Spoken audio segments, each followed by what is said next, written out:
I'm Linda Nickell, and welcome to the Happiness Hour. Every week, photographers meet here to connect, inspire, and create. My guests share their tips, infuse creativity, and inspire us to look at the world a little differently. The schedule for upcoming presentations is on my website at lindanickell.com, as well as the links to previous sessions on the Happiness Hour YouTube channel. Tonight's guests are Jon Fischer and Michael Rung.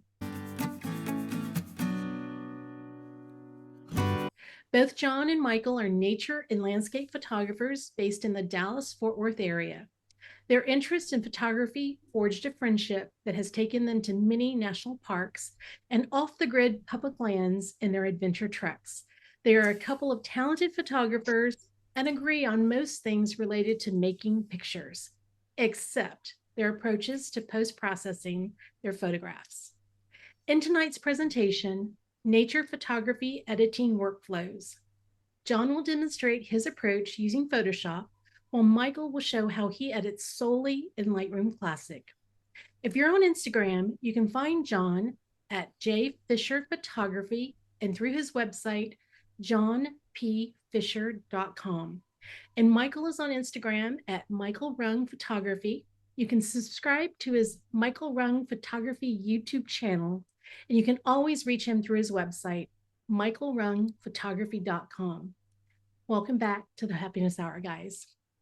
Thanks, Linda. Thank you very much. It's great to be here.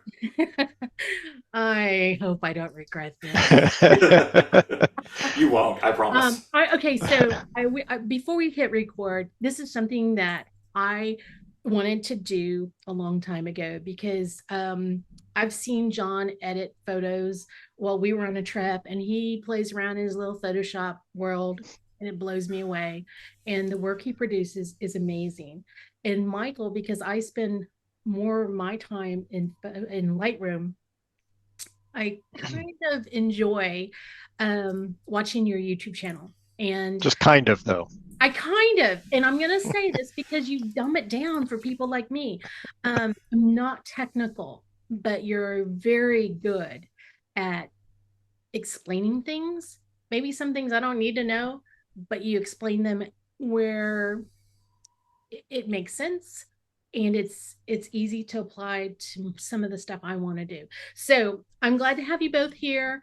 I told you guys to come early so we can talk about a plan, and Michael's response is like, "Oh, you're expecting a plan." So I don't know what I'm gonna get, and I've been working on my editing skills with videos, so I will probably have to use them tonight.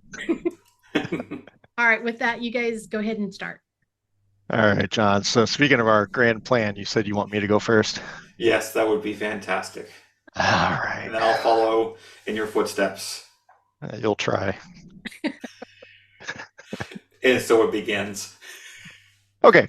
So obviously, as Linda said, I'm very much a Lightroom Classic diehard, partly through stubbornness, partly through just my own personal style. I don't do a lot of really fancy over-the-top processing. So starting with this particular photo here, which I apologize, I can't remember who submitted this. Oh, it looks like Caroline submitted this one.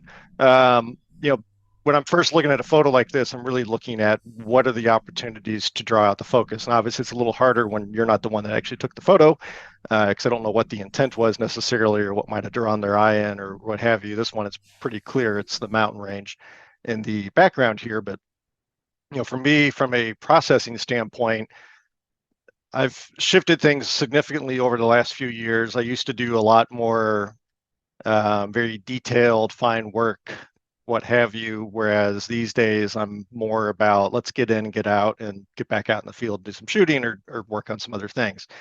But still coming in, generally what I'm looking at is kind of what I call prepping the canvas, so to speak. So I'll start out by coming into an image and I'll look at the profile options here. So I'll go into my profile panel, which you can grab right here. Profile right now, it's on camera landscape. I'll come in here and generally I go between two different ones that I'm working in color, either the Adobe landscape or the camera matching landscape, which is what this one's on already. Obviously, you've got your different black and white ones in that too.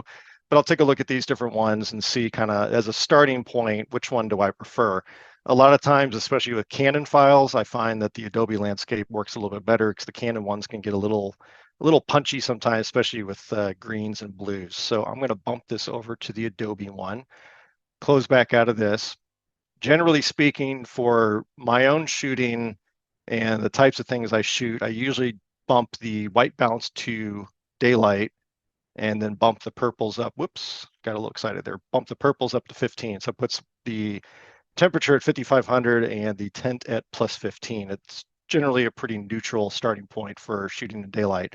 From here, typically I actually drop the exposure a little bit, which we can see right away. I'm getting some detail back in those clouds that wasn't there to begin with. And then I almost always drop the contrast slider between minus 15 to minus 30, depending on the image. This actually takes it down to matching roughly what the contrast slider several years ago used to be, and then Adobe changed their algorithms, and the 0 setting on contrast is now equivalent of about negative 25. But the reason I do that is I want to have more control over the contrast in the image than what that slider is giving me, which we'll get into in a moment here. So that's pretty much where I start. So I get my profile set, I get my white balance set, and then I kind of prep the canvas in terms of the exposure and that contrast setting. And then I leave the rest of the sliders alone for the time being. One thing you might notice too, if you're familiar with Lightroom Classic, is my panels may be in a different order than what yours are. If you right click on these, you can customize the panel, which lets you customize the order and actually hide panels if you want to. And then I've also got solo mode turned on, which means only one panel is going to be open at a time as I'm working. So if it looks different, that is why. So once I'm done with the basic panel, the initial steps in there, I'll jump into tone curve. And this is where I start managing my contrast a little bit. So what I'm looking for here is kind of setting my white point and my black point. And if you hit your J key on your keyboard and watch your histogram, these little boxes in the upper left and upper right either have a white border on them or not. When they've got the white border, that means you're seeing your clipping warnings in the image. So in terms of shadows, anything blue means you're losing detail there. Essentially, you've got a solid black. And if you had reds anywhere, that would be your highlights clipping out. So I'm basically looking for setting my white and black point as much as I can without actually introducing clipping or too much clipping. Sometimes, it doesn't matter depending on the image if you've got a little bit in there or not. I've already got some clipping in the black, so I'm not going to touch that right now. And then again, depending on the image, I might do a little bit of a subtle S-curve to add in some mid-tone contrast. But a lot of times these days I'm doing that within masking now and doing localized contrast that way. Once I get my tone curve set, I come into calibration. This is a little trick I use to manage my colors. You'll notice that on the basic panel, I actually didn't do anything with saturation or vibrance in terms of the sliders in that panel. I do almost all of my color saturation, for lack of a better way to put it, work within this calibration panel. And this is changing the balance of colors within the individual pixels. I've got a video on this. For the sake of time, I'm not going to go all into it. But generally for an image like this, for a basic landscape image, I'm going to bump my blues up around 25 to 35. And if I do this quite extremely, hopefully you can see in the zoom feed here that the colors are getting a little punchier. They get a little bit more luminosity in the colors. If I reset this back, you can see it fades back out a little bit. So it's just a nice way to get a very balanced little boost to your colors that works a little bit differently than what the saturation and vibrance sliders do in that basic panel. Sometimes I'll mess with the red and the green, again, depending on the image, but this one I'm going to stick with the blues. Once I'm done with my calibration, I might come into my color mixer, which we've actually got some new tools in here. So if I feel like perhaps the greens are a little too muted in here, or maybe a little too punchy in terms of the greenness, and I want to shift them to a little bit more towards the yellow, I might come in here and do that. Or you've got the new point color tool now, which again, not to selfishly self-promote, but I just put out a video on this. Stop laughing, John. Just put out a 30-minute video on point color, all the ins and outs of how that works. This is a brand new tool that just hit last week with the latest updates. Basically allows you to select colors in 3D is the simplest way to put it. So whereas HSL, you can only adjust the hue-based selections or the color of it, this allows you to select a color selection based on the hue, the saturation, and the brightness or darkness of the color range. Either way, I might come in here and let me, maybe I want to add a little bit of yellow into those greens because I think they're a little too punchy. and maybe I want to lift them up a little bit, so on and so forth. So I'm stepping through it kind of step by step in terms of building up the image as far as how I want it. In this particular one, the next thing I would do most likely is come in and start working on that sky, because obviously there's detail in there, but we're kind of losing it right now with the exposure on this image, which is fine. We know the data is there.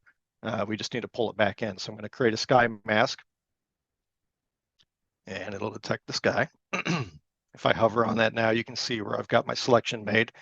And conveniently in my masking panel, I've already got the curve section opened up. So this is, again, a relatively new addition in the last 6 months or so, where you've got the ability to do curves and masks in Lightroom now.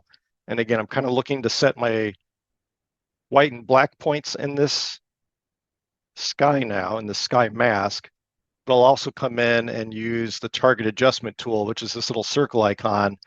And I'll grab, generally speaking, a brighter tone, not the brightest, but a brighter tone, and maybe pull it up. So if I click and hold on that part of the image and drag my mouse up, I'm increasing the curve upwards, which means I'm adding brightness into it.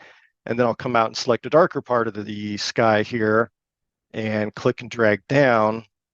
And you can see now I'm adding some contrast back into those clouds that weren't there in the original raw file. You can also see I'm adding in a lot of blue. By the very nature of adding contrast, you also typically are going to get some saturation boost in your colors, which you may not want. So part of the updates within the last 6 months is you also have this refine saturation slider on the tone curve tool, which if you slide this to the left, that's going to pull out some of that added saturation. You do have to be careful because sometimes it can mess with the curve itself. It's not changing the curve, but you can see you start getting some different clipping than you were before, just because of the way it all works behind the scenes, so to speak. So you might have to do some additional kind of tweaking and playing with it. But if I turn this on and off, now you can see with that one adjustment in this mask, I've added in a fairly significant amount of contrast that we didn't have before. And Linda, keep me honest on time. I didn't look at the clock to see when I started. I want to try to keep this no more than 10 minutes to give Jon a chance for some reason. He's going to need more than that. Other than that here, so actually I shouldn't have closed out. I'm asking. So right now, I think the sky, I might, if I had more time, I might work on that contrast a little bit more and get a little bit more drama in there, maybe work on the mountain. But otherwise, I would say right now from where we're at, the landscape itself is probably a little darker than what I would want. So that's where I could come in here again, and I can, since I've got this sky mask here, for simplicity's sake, I can just right click on it and choose duplicate and invert. So what it's going to do is it's going to take that sky mask, duplicate it, but then invert it so that now I've got a landscape mask nice and easily. And now I can work on the landscape portion of the image. So again, I might want to add some contrast in, but I'm already close to clipping those on the mountain and the snow. So I'm just going to leave that be. And I'm going to look for where are my tones that I want to brighten up. And it's really in this main foreground area here. So maybe I use my target tool and I can lighten up this kind of gravel a little bit and pull that up. But I don't want to reduce my contrast too much. So come into the shadowed area a little bit here, maybe pull that back down. But we still have some shadow clipping. So let me go into my tone panel and see if I can get rid of that by bumping up my shadows. I can, although it's starting to brighten up the whole thing that I don't necessarily want. So I would probably do in that case is come in with a separate mask and use a brush and just target those specific little areas that are clipping to see if there's any detail in there I want to pull out. But something like this, where if I hit the J key and turn off that clipping warning, that's basically, it should be black because it's a very, very shadowed area of the image. So I probably wouldn't worry about something like that. Where I'd be worried would be maybe some of this clipping in here where, maybe I'm losing a little bit of detail that I would want to pull back out, again, with a brush and either bumping the exposure or pulling the shadow slider up or using a curve and addressing it that way. It just depends, again, what part of the image is clipping, what you're looking for from your total style or overall style and looking to achieve out of it. And, even difference of, I'm going to be sharing this on social media versus I'm going to be printing it. You've got to adjust things a little bit differently there too. So that's a very quick and dirty. Again, Linda, if you want, I can stop here and we can jump over to Jon so he can show his approach. We'll be doing at least a couple other photos, I think. But yeah. That's kind of a nice little before? Can you take us to your before and after shot? Yes, I can. So if I hit the Y key, I get my nice side by side. So you can see the colors are a little punchier. And just looking at this, again, this is such a quick and dirty approach to it to go through my workflow. But, I think those greens are actually a little too punchy in the foreground. So I would do some more work there. I'd probably do some brushing on this tree up here with a mask to lift the shadows a little bit. It's looking a little dark and heavy in that upper corner, kind of pulling the eye.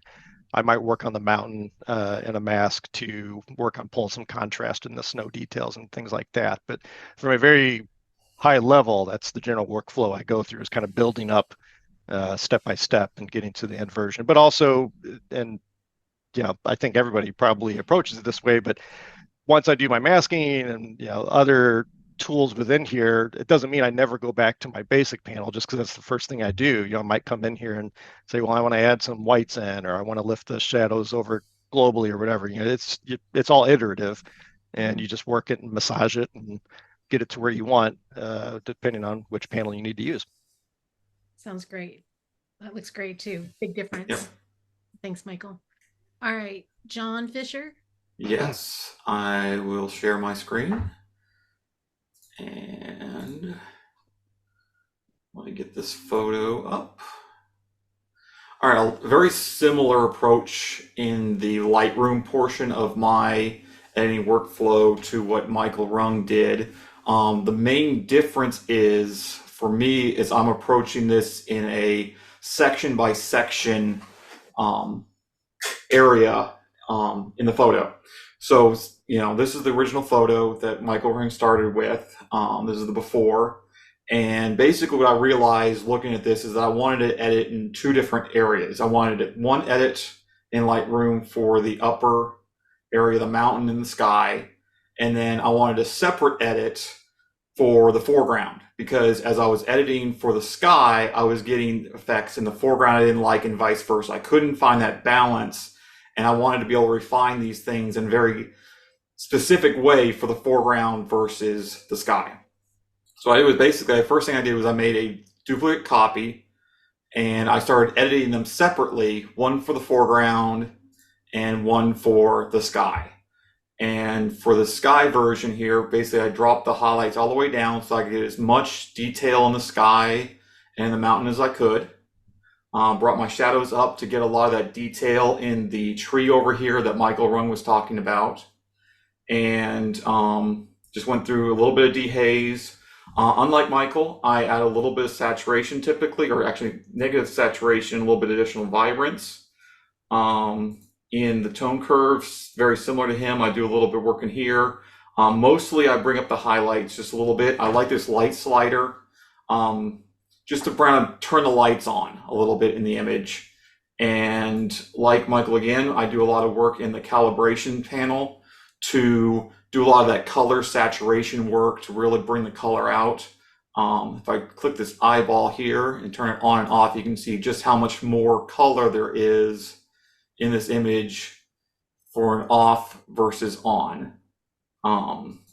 Again, very similar to what Michael was doing, is a lot of times those blues get too rich when the calibration gets bumped up, especially when you're working with these blue primary.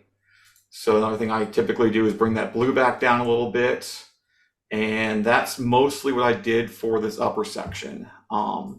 Likewise, then in the foreground, I wanted it much more punchy. I wanted a lot more contrast in there, that the reduction of the highlights in the first edit was not allowing me to get. But on the flip side, when I added all this foreground contrast, if I hit my J key, you can see just how much white clipping I have in the sky. Why is this not a problem? Because when I get into Photoshop, I'm going to combine these two together with a layer mask, and I will only get the foreground part that I want and the sky out of the other image. So let me switch over here to Photoshop and find the correct image. So these are the two images that I already loaded over here, because it does take a minute to load into Photoshop. So here's the first edit with all the nice sky detail. And then here's our foreground edit. And how detailed of a mask you want to create here is really up to you and the image itself. For this one, because this, kind of border transition zone is kind of soft, and it's, you know, I'm mostly just interested in the foreground, the very front foreground here. I can probably go in here with just a fairly easy brush. Let me see, I got this one on top, yes. So I want to make a mask, and I want to basically brush out with a black brush at a very high saturation and flow and opacity. Basically, I just want to paint in my more detailed, contrasty, and a little bit cooler of a tones, now I see them on top of each other, of a foreground. So all this is doing is just bringing in that lower image, letting it paint, show through, because this is now black on this mask. And this is just a really easy painted in brush. And the simplest kind of mask, this is as simple as it can be, and it can get as detailed as you want to be. If you've got like a ridge line here that you want to get very specific on, you want to get that, you know, edge right on the line, which you can do is come up here to select sky.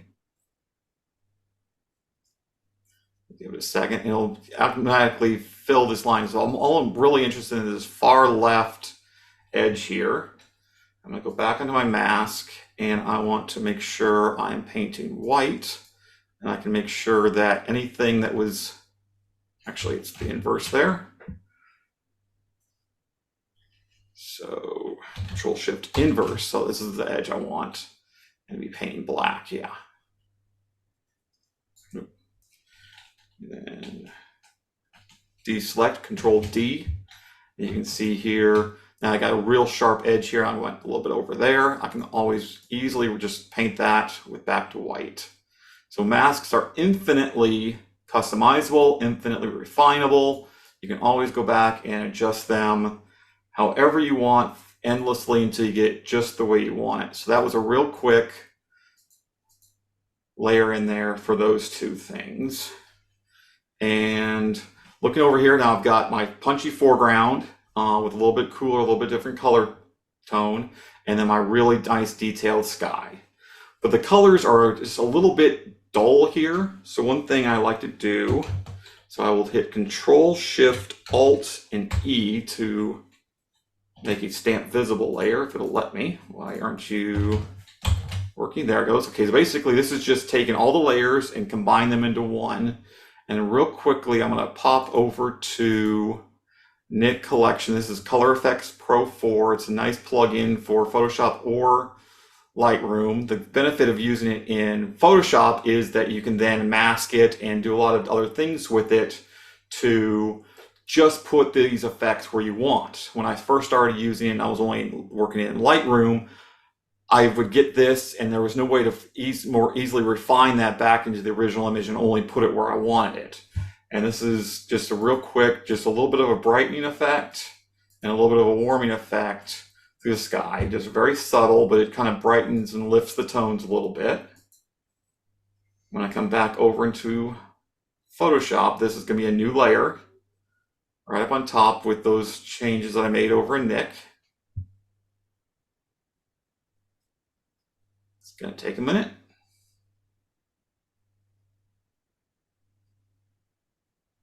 So I've got this much brighter, more lifted image, but it's getting a little too bright in the highlights.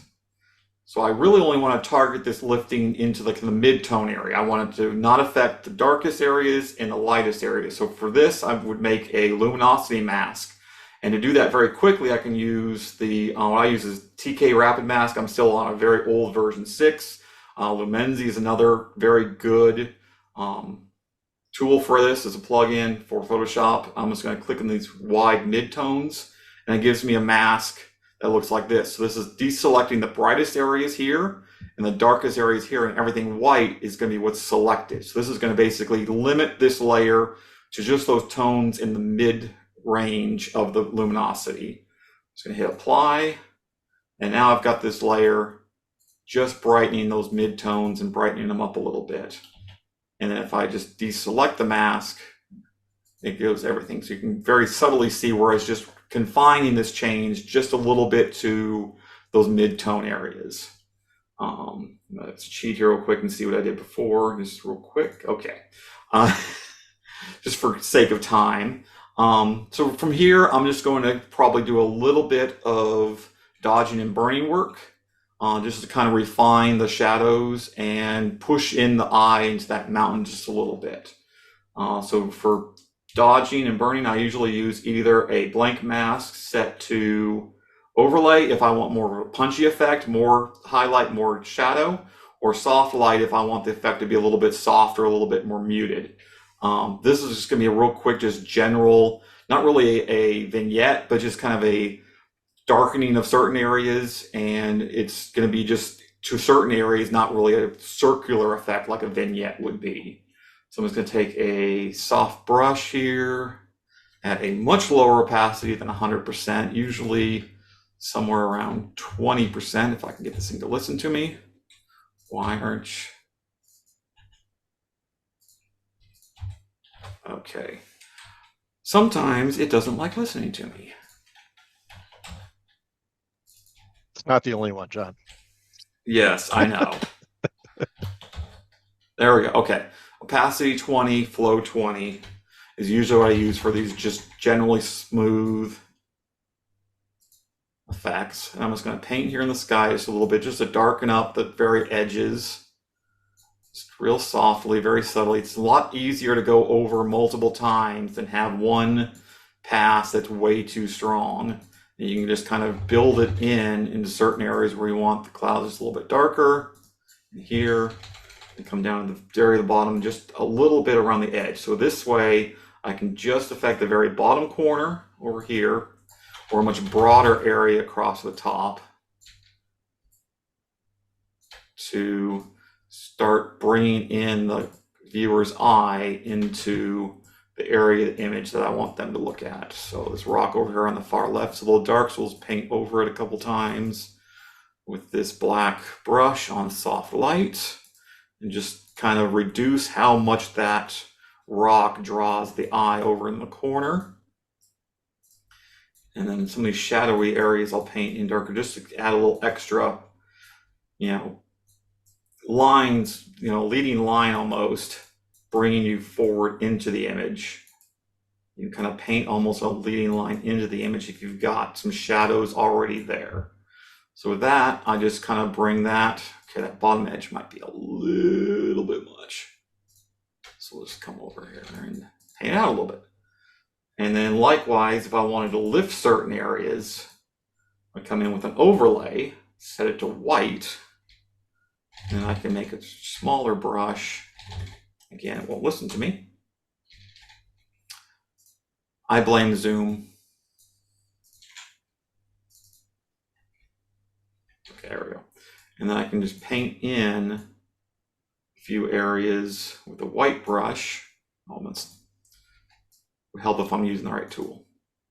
Trying to go quickly here so I can let Michael get back to his Lightroom demonstration, and we get a little more back and forth to get more techniques demonstrated. But with this brush on overlay, just kind of painting in the highlights and the brighter areas that I want to kind of let the eye more get drawn to in the center of the image. So this ridge line here, maybe a little bit in the ridge line up here on the mountain. Anywhere that's a lighter area that I want to kind of lift and help bring the eye into, that's more the center of the image,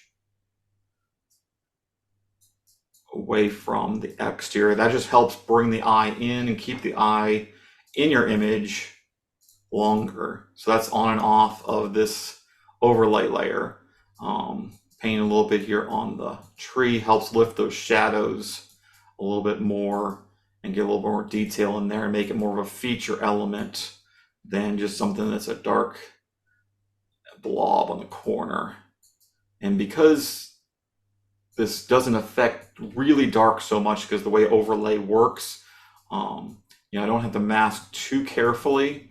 If for some reason started making too much of a white halo around, say if I paint it out here too much and make the sky actually too bright, I could always mask this again, put a mask on this layer to not select this brighter area. So let's just do that real quick so you can see, say I just punch this up to 100% so you can really kind of see. So maybe I got really sloppy with my brush way out here, and that looks like, awfulness. So I just want to exclude that completely. So what I can do is make a selection of the highlights, the whites area. So that can do that. And then apply that to there. If I inverse it, it basically would mask just to the round that tree where only the darker areas get affected. It's a really sloppy mask, but it kind of demonstrates how you don't always have to be really exact with your brush if you then use a mask to only select the areas that you wanted to select. Let me do that a little bit better. Let me delete that and get rid of you. And then let's go to whites. Actually, let's make a mask that is all there. All there. I'm again moving too quickly for my own good. So there's the on again. Let's select those whites. And this time I'm just going to paint out that area around there. So it's going to go with selection, hide the marching ants, black brush, and I can just paint.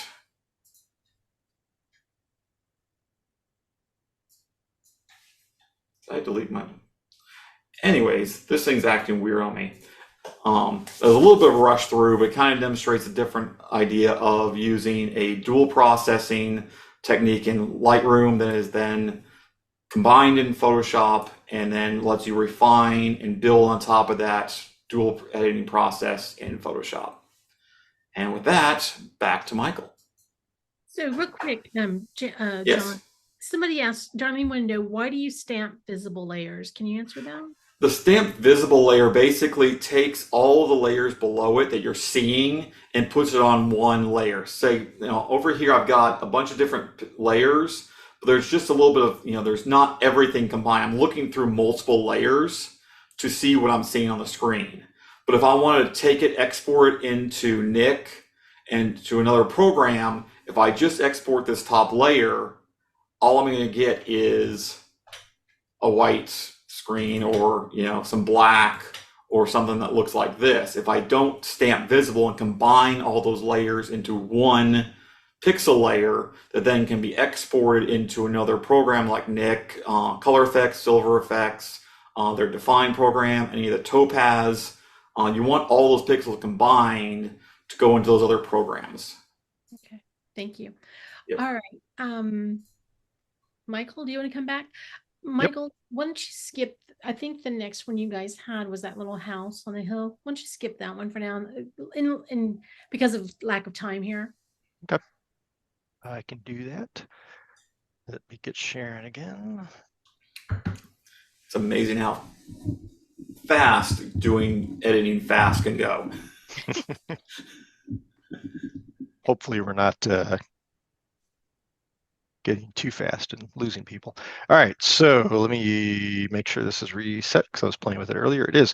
All right, so this one I like with the drama in the sky and then also this nice color contrast between the warmth of the rock formation and the dirt and the foreground here, even with the trees, versus that kind of blue tones in the sky. So same approach. I'm going to come in, I'm going to decide. Right now we're on camera standard. Likely that's what it was shot at. So do I want to start with Adobe landscape or camera landscape? And actually in this one, I think I like the camera one a little bit more. It gives a little bit more punch to that rock formation, which is what I'm looking. You can see that the sky does get a little blue, so I'll have to address that. So let me just apply this. The white balance on this one, if I remember correctly, I actually left this as shot, doing my usual daylight one, didn't quite balance things out correctly. Again, I'm going to bring the exposure down just a little bit to work with this in my tone curves and more localized editing, but not too much. You can see it's subtle, which is one of my big mantras, kind of is subtle, subtle, subtle, do things subtly as opposed to going hog wild with it. And oftentimes I'll make an adjustment, even back it off right away, because when I come back to it, I know that I'm probably going to think it's a little garish and overdone. So again, I've got my basic panel set. I'm going to come into the tone curve, I've already hit the J key to turn on my clipping warnings for highlights and shadows. So I'm going to set those white and black points. And this is kind of why I'm bringing that exposure down, because I'm bringing brightness back into the image through the tone curve here just by setting these points. And I'm starting to get some clipping down in the trees. So I'm not going to do a whole lot there. And on this one, I might do a little bit of mid-tone. Again, very subtle. You can see just with that single adjustment how much of a difference we've got in the scene already. The next thing again is I'll come into calibration and I'll look at bumping this blue, but here's a great example of where the blue slider isn't necessarily the one I want, because those blues in the sky are already really strong, and I know I'm going to have to address that. And by shifting the balance of blue pixels with this calibration panel, I'm just making that even worse. So I'm going to cancel that out. And what I really want is to help this formation pop, because that's obviously the main focal point of the landscape. So I'm going to come up to my red slider and see what I can do to help that pop out a little bit without going too crazy. Obviously, you can go really garish with it and not take that subtle approach. So somewhere right around there, I think looks good. And then I'll go into my color mixer. And on this one, there's a couple things I want to adjust. I want to add a little bit of punchiness to the trees in the foreground here. I think they frame it pretty nicely. So I'm going to take my eyedropper tool on this new point color. I realize some of you may not be familiar with this tool yet because it is brand new. But if I come out here and select a point of color that I want to adjust, now I've got my swatch and I can start dragging around the circle in here to determine what kind of adjustment I want to do, whether I want to go more towards the yellow range. I'm going to actually use the sliders on this for a little bit more control. I want to actually brighten these. So I'm just going to add a little bit of punchiness there. And I don't think the hue needs to adjust. So really, I'm just looking to adjust the luminance of that selection I just made. And then I'm going to also look at visualize range and see if I can get this narrowed down a little bit, which this is really the power of this new point color, is I can try to pull out these colored areas here, what's being impacted. So obviously the trees are being impacted mostly, but part of the kind of sandy soil landscape is getting pulled into this as well. So can I pull this out either using my range slider and narrowing the range a little bit, which looks like it's doing a pretty good job. Also, I might want to pull out some of the hue of the oranges. So it's just working with this, kind of massaging it again back and forth to determine how I can narrow that range up a little bit and make sure I'm only impacting those trees for the most part.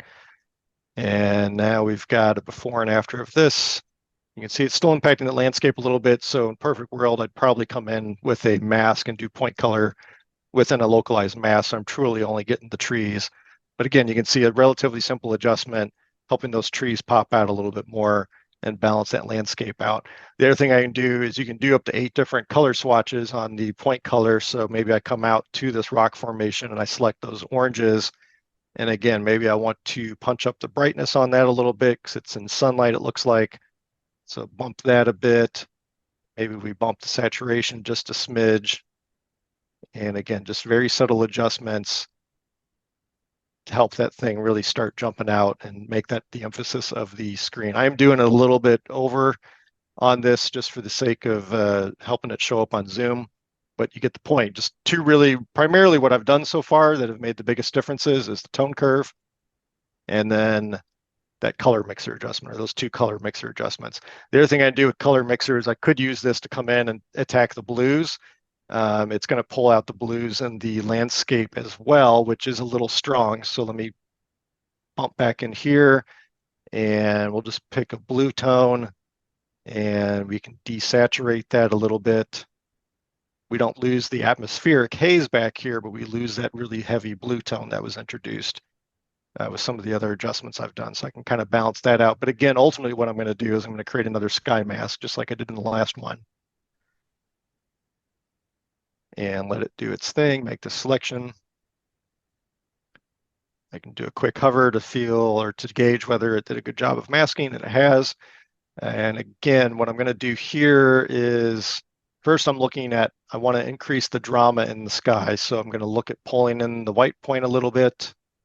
Although the right edge is actually pretty close to clipping, so we'll tackle that a different way.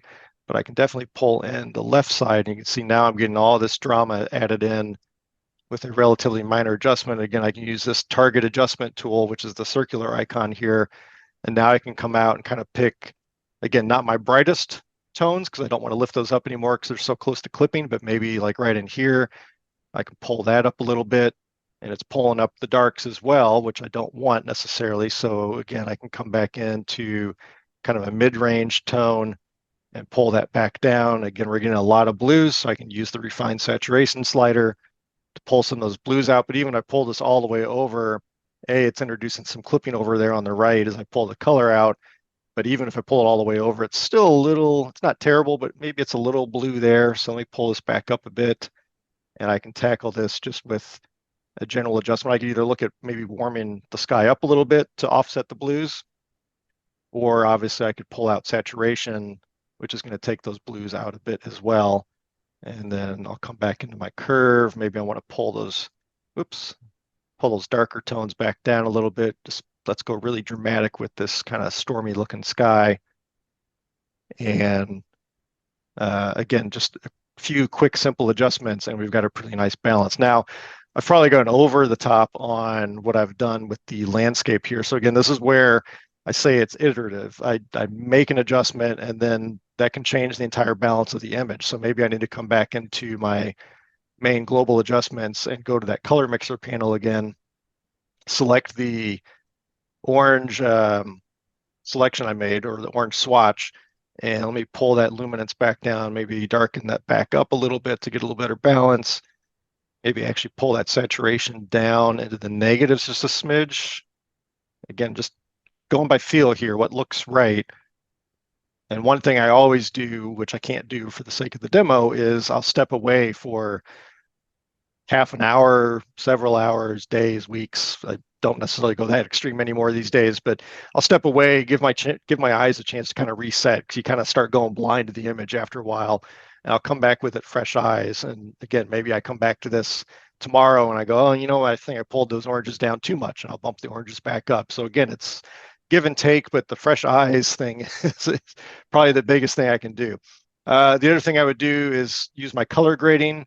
I don't always use this just for color. A lot of times I'll use the luminance slider on its own just to look at what I can use that for to add in some contrast or pull contrast out. So like here as an example, it helps me see what part of the image is going to be impacted by this shadows part of the color grading, but I'm actually getting some nice contrast added in with this. So maybe I do pull this down negative a little bit. But oftentimes what I'll do with the shadows too is I'll add a little bit of blue in. Again, really low saturation. I usually only do 5 to 7 points of saturation to add just a little bit of coolness to the shadows, because again, that's going to kind of fade them into the background a little bit.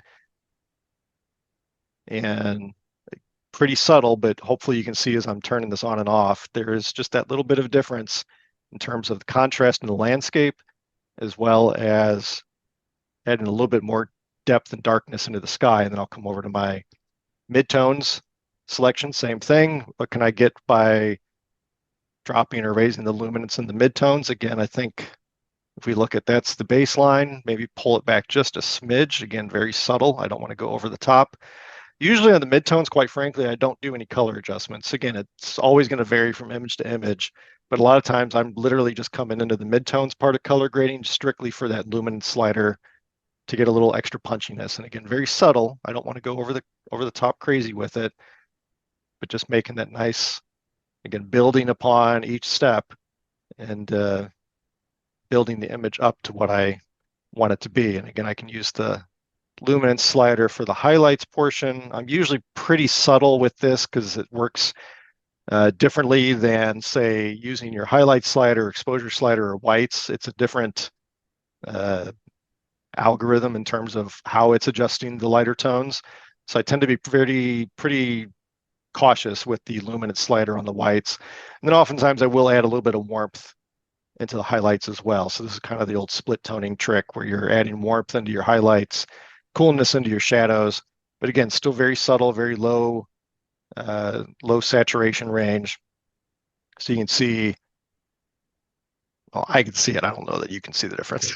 It's that subtle, but just really, really subtly building this up. If I turn the entire color grading panel on and off, you can see a little bit more. It's got a little bit more punch in terms of contrast and a little bit of that cool versus warm balance between the highlights and the shadows. As far as effects go, Jon showed his approach to vignetting. Again, it depends on the image. Sometimes I do global vignetting. This is an image where I wouldn't, because I think it's way too heavy over here. It's a little heavy over here. So I take a very similar approach with what Jon showed, except I do it in Lightroom masking. So I would come in here and I'm going to hold down my control and shift or command and shift buttons, and then I can drag left to zoom way out. And I'm just going to come in, create a new mask. I'm going to grab a brush and I want a very low flow. So I've got my B brush. I just usually keep around 25 on the flow. And generally speaking, I'm looking, maybe I'll bump the exposure down a smidge.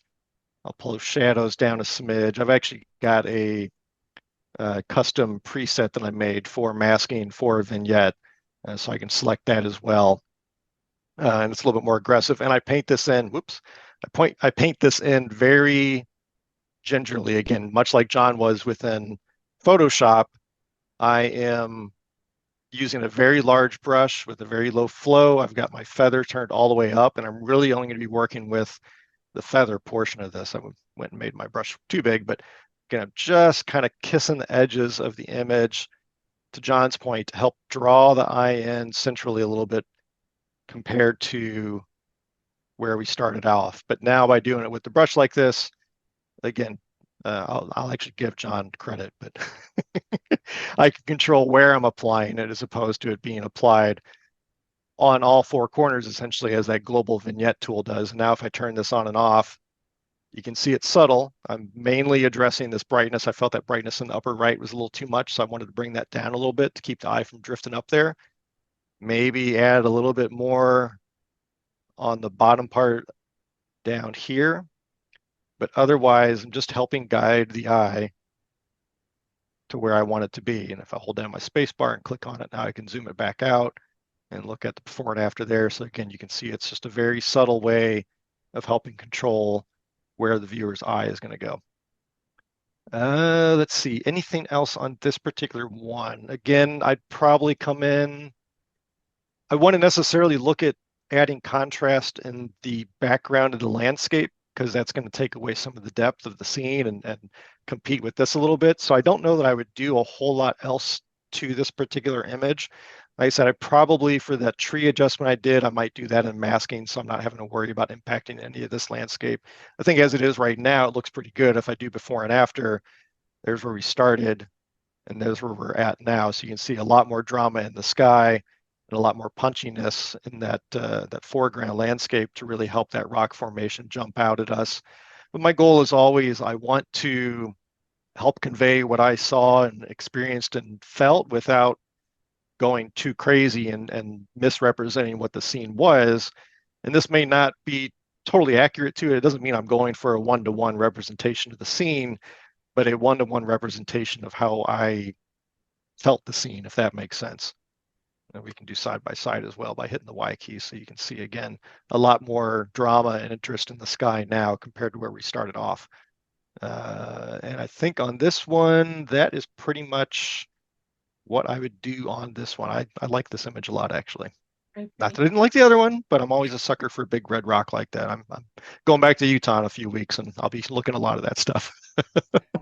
I can remember how many times you pointed at the red rocks as we drove through Utah on our way to Oregon, and you're like, I want to stop, I want to stop, I want to stop, I want to stop. There's a reason I'm going back to Utah for the third time in 18 months. All right, Jon, this is what I'm thinking, because we are running out of time. Yes. How about you jump to the other photo and do an edit on that? And okay, the Mount Rainier shot of Kathy's? Yes. Okay, that is excellent idea, because it does demonstrate another technique that I use a lot, and actually Kathy did a good job of getting it started, or actually done. So this is an excellent example of what's called an exposure blend, where you take two images that have different exposure situations, or better images in certain areas of the photo that you want to combine. And Kathy actually did a great job of this. So this is the brighter image that we started with that she had for the foreground. It's got a lot more detail and a lot less noise than the super dark first image that we'd received. So she did an excellent job of combining this one with a darker image that had a lot more interest up here in the sky. So this first one is very light. There's not any clouds up here to speak of, but the foreground's got a lot more detail. So you combine these two with, again, a fairly simple but effective mask. Just to combine the two together. Again, you could use luminosity masks. You can do a lot of different type of masking effects to get a much more refined mask. But for this image, this works perfectly fine, and it gets the job done of giving us an image that has a brighter foreground that's got less noise, and then the more interesting sky and not a blown out sky that we can then work with. And looking at this photo, it looks like it's a blue hour, just beginning to get sunlight, a little bit in those high clouds, still very dusk or sunrise kind of effect. So we want to kind of maintain that. We don't want to go too overboard with the punchiness, especially in the sky, because there's just it's one of those times of day where there's not a lot of light. However, we've also got these really nice flowers in the foreground. We want those to be kind of the star of the show, alongside, of course, Mount Rainier, this nice little bit of light in the sky, and this nice bit of trees. So we're going to try to play with those different elements a little bit in a way that we treat each one, again, separately, but then won't affect those other areas of the image where you might have problems because it would be too much in certain areas. So we're going to go through this relatively quickly. So I'm going to do this. So we're going to take a empty pixel layer. We're going to set it to, first we're going to do a little bit of soft light just to lift the shadows just a little bit kind of more evenly. What I want to do is there's kind of this nice kind of almost a purplish haze over the scene. Find a color in the image. Maybe it's kind of dusky rose color. Make sure I'm set at a very low opacity and flow. And I'm just going to paint in here just a little bit, just to brighten up the areas just a little bit, introduce a little bit of color, since I'm adding both color with this, a bit of color, hue, and also a little bit of brightness in here, just to soften everything up just a little bit in the foreground. Just put a little more light in there, but we're going to leave that sky completely on its own. Maybe just a couple of clicks over the mountain, just to put a little more of that soft, ethereal glow around the horizon. So that's just a little bit of lifting. It might be a little bit too much in certain areas, especially I think it's getting a little warm with that pinkish hue.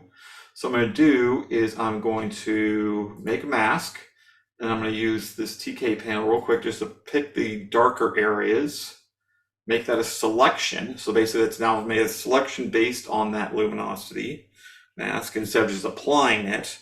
I'm going to hide these pixels with Control H, and then I can come in here and paint with a black mask and just remove it a little bit from the darker areas that it might have been just a wee bit too much of an effect.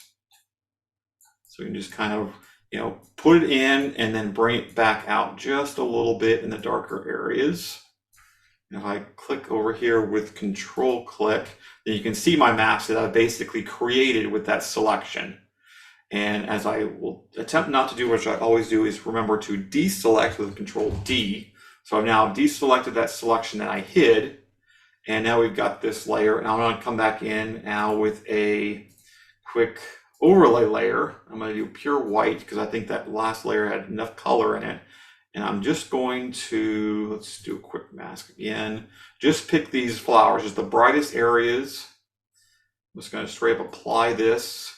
So that's going to make that, put that mask on this empty layer with white just a little bit. So I'm going to bring back my flow and opacity and just paint in the foreground just a little bit. And since I've already applied this mask to this layer, it's only going to affect those really bright areas. It's going to bring these flowers to life. And I'm going to actually now pick the purple that's in here. Maybe change it just a smidge. pick a color about like that and paint it a few more times, just give it a little extra saturation along with that brightness. And as I'm painting, it's going to pick up a little bit into this pond back here. But as long as I don't go super bright, as long as the reflection is not brighter than the sky, we can probably get away with it.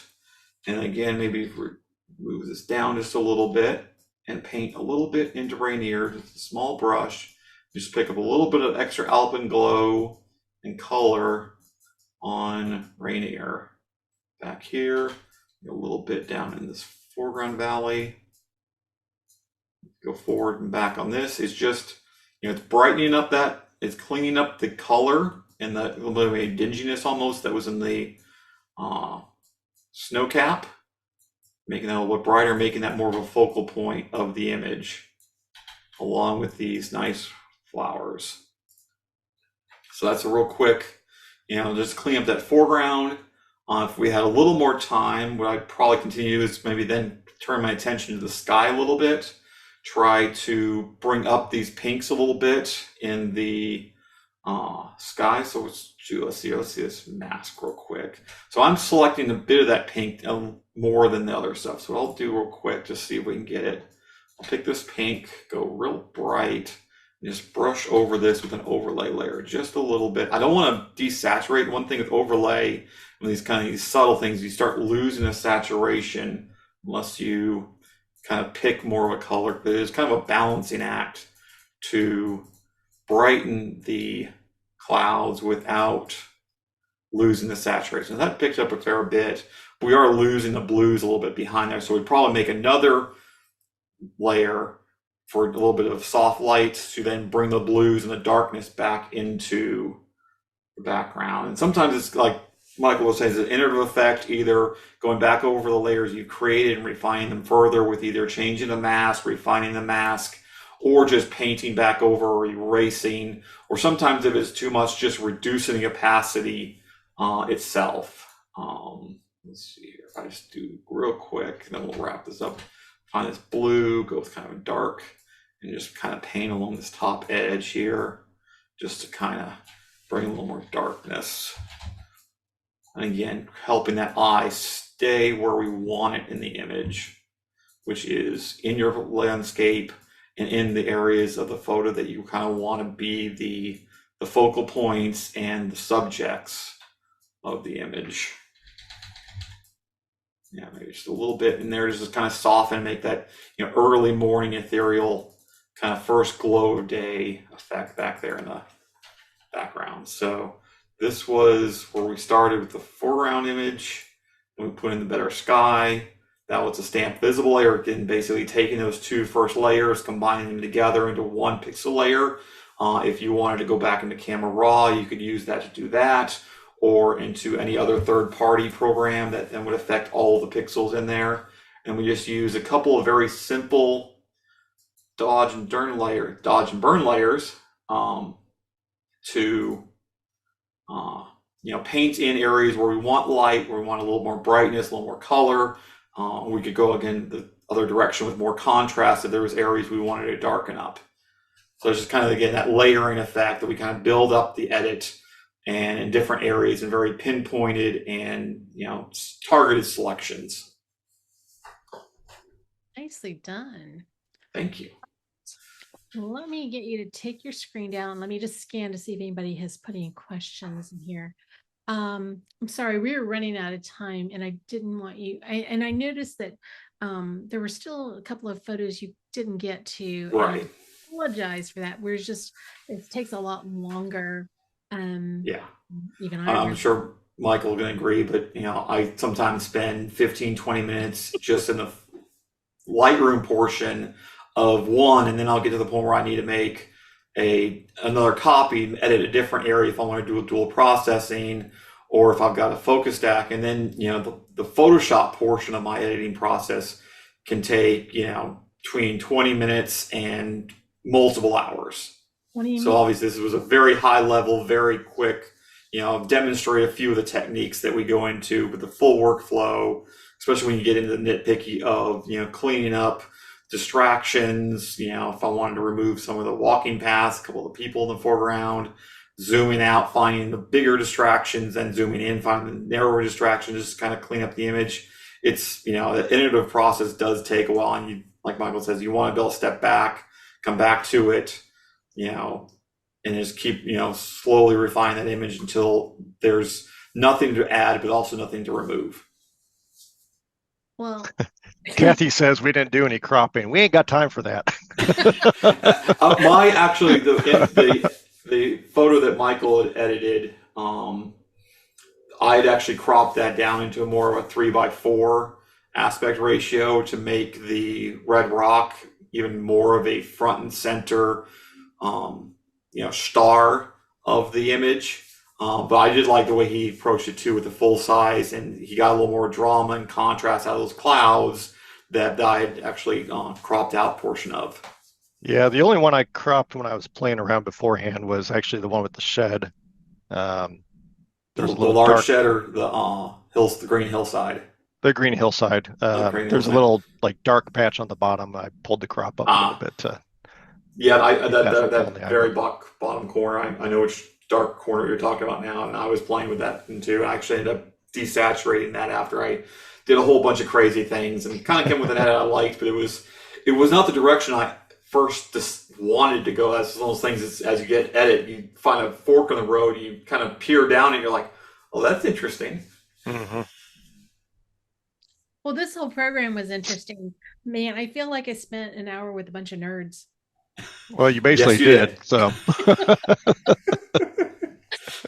the record, I don't spend this kind of time on editing my photos. Which explains why I don't have, the photos you guys have in your portfolios. Thank you for doing this. I might even try to talk you into doing this again. Down for it? I think we're down for it. We might need the epic happiness hour where we all get drunk and edit for 3 hours. What we really need is John to work in Photoshop and me just critiquing how you could do all of that in Lightroom the same.